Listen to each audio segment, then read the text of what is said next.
ان سے وفا کی وقف کی امید کیسے کر سکتے ہیں جو نہیں جانتے وقف کیا ہے؟ کہ شاید ان کا آخری ہو یہ ستم، ہر ستم سوچ کے ہم یہ سہ گئے، ہم وفا کر کے بھی تنا رہ گئے۔ جب ہمارا ملک آزاد ہوا تھا تو ہمارے قائدین کے سامنے دو راستے تھے، وہ راستے کیا تھے اور کس نے پیش کیے تھے یہ اب غیر اہم ہے۔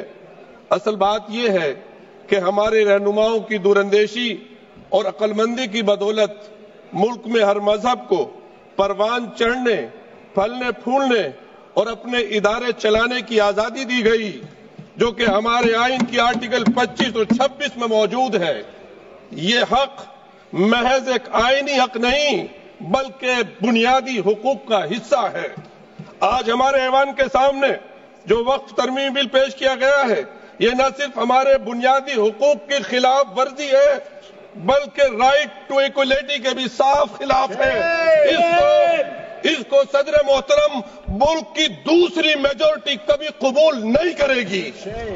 صدر محترم اس بل میں سب سے پہلی ترمیمی وقف ایکٹ کے نام تبدیل کرنے کی ہے۔ میں کہتا ہوں نام بدلنا تو ایک معمولی بات ہے، کیونکہ اصل میں جو تبدیلیاں کی جا رہی ہیں ان کا وقف کے بنیادی اصولوں اور فقہی قواعد سے دور دور تک کوئی واسطہ نہیں ہے۔ اس ترمیمی قانون کا مقصد وقف کے ادارے کو کمزور کرنا اور اسے بے اثر کرنا ہے۔ تاریخی طور پر وقف کے جتنے بھی قوانین بنے ہیں وہ اس اصول پر قائم تھے کہ مذہب میں دیے گئے وقف کے اصولوں اور شرائط کو ختم نہ کیا جائے۔ سن 1913 کا مسلم وقف ایکٹ، جس کا مانیہ منتری جی حوالے دے رہے تھے، اسی نیت سے لایا گیا تھا کہ وقف کے اصولوں کو قانونی طور پر تسلیم کیا جائے، نہ کہ انہیں تبدیل کیا جائے۔ سن 1923 میں، سن 1954 میں، سن 1995 اور 2013 کے تمام ترامیم وقف کے تحفظ کی نیت سے لائے گئے تھے اور اس کو قوت دینے کے لیے لائے گئے تھے، نہ کہ اس کو کمزور کرنے کے لیے لائے گئے تھے۔ وزیر محترم کو یہ اعتراض تھا کہ ہماری لائی ہوئی تجویز پر مسلم کمیونٹی شک کر رہی ہے۔ بے شک وہ کہہ رہے ہیں شک کر رہے ہیں، اس لیے کہ انہوں نے وقف کے اصولوں کو اور فقہی قوانین کو مد نظر نہیں رکھا۔ صدر محترم آپ خود جے پی سی میں تھے، میں نے سوال کیا تھا کہ اس وقت کو ڈرافٹ کرنے میں کتنے مسلم اسکالر تھے، تو واحد 12 لوگوں کی کمیٹی میں ایک آدمی تھا، وہ بھی جوائنٹ ڈویژن۔ صدر محترم میں اب چند چیزوں کی نشاندہی کرنا چاہتا ہوں جو وقف کی اصل حیثیت اور بنیاد کو ختم کرنے کے در پہ ہے۔ پہلی ترمیم، وقف کو اب صرف مسلمانوں تک محدود کیا گیا ہے۔ میں دل پر ہاتھ رکھ کر کہہ سکتا ہوں صدر محترم، ایک ذاتی واقعہ بیان کرتا ہوں، پارلیمنٹ کی مسجد کے سامنے رہ کر سارے دیش واسیوں کے لیے دعا کرتا ہوں۔ میں اب دعا کیسے کروں گا جب یہ محدود کر دیا جائے گا؟ میں ایک واقعہ آپ کو بیان کر رہا ہوں۔ ابھی راجستھان میں گیا، تجارہ کے پاس ایک گاؤں حسن پور ہے، اس شادی میں گیا، اذان کی آواز آئی، میں نے کہا یہاں مسجد کہاں ہے بھائی؟ جب مسجد دیکھی وہ بڑی سندر مسجد تھی، میں نے پوچھا یہ مسجد کیسی ہے؟ انہوں نے بتایا کہ یہاں 400 سال پہلے کوئی درویش تھے، اس پیڑ، وہ پیڑ بھی ابھی باقی ہے، وہ یہاں بیٹھتے تھے اور یہاں سے ہمارے ہندو مہاراجا جی گزر رہے تھے، ان کو بیماری تھی، وہ ٹھیک نہیں ہو رہے تھے، کسی نے کہا کہ ان سے دعا کرا لیجئے، انہوں نے دعا کی، وہ ٹھیک ہو گئے۔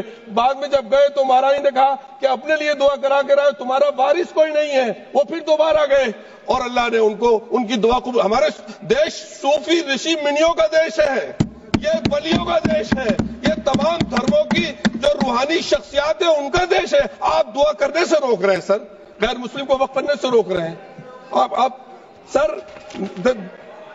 گزشتہ ایک اس کے علاوہ مسلمانوں کو بھی اپنے ایمان کا ثبوت دینا ہوگا۔ سر میں امام ہوں، امام حرم مکے کا حرم بھی کسی شخص کو یہ سرٹیفکیٹ کے لیے مجبور نہیں دے سکتا کہ وہ پریکٹسنگ مسلم ہے۔ جب کوئی پریکٹسنگ مسلم ہوگا ہی نہیں تو وقف کیسے ہوگا سر؟ وقف تو ختم ہو جائے گا۔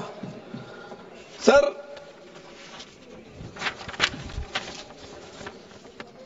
وقف بائی یوزر، جس کے مطابق اگر وقف کی دستاویز نہ ہو، ڈاکومنٹس نہ ہو، وقف کرنے والے کی شناخت نہ ہو تو لمبے عرصے سے جاری استعمال کو وقف مانا جاتا ہے۔ یہ اصول ہم نے نہیں بنایا، پریوی کونسل کے فیصلوں سے باضابطہ طور پر یہ اصول مانا گیا۔ سر 100 سال پرانی مسجد تو باقی رہے گی، لیکن 600-700 سال پرانی اگر مسجد کا کوئی ریکارڈ نہیں ہے تو آپ کہیں گے یہ وقف بائی یوزر نہیں ہے۔ ارے سر کتنا ہم لوگ یقین کریں؟ تیسری ترمیم بورڈ کے انتخابات کو ختم کر کے اسے مکمل سرکاری ادارہ بنایا جا رہا ہے. دلی کی مثال ہے اس کی. دلی وقف بورڈ کو تحلیل کر کے اس کا انتظام ایک ایڈمنسٹریٹر افسر کے حوالے کیا گیا جو ایک طرف ریلیجیس کمیٹی کا چیئرمین تھا, دوسری طرف وقف بورڈ کا ایڈمنسٹریٹر تھا. اس نے بہادر شاہ ظفر جس مسجد کے لیے ریپیئر کے لیے بولا تھا, میرے پاس ڈاکومنٹس ہیں اس مسجد کے, وہ راتوں رات مسجد اخوندی مہرولی میں شہید کر دی گئی. سر اس سے ایسا میسج آئے گا.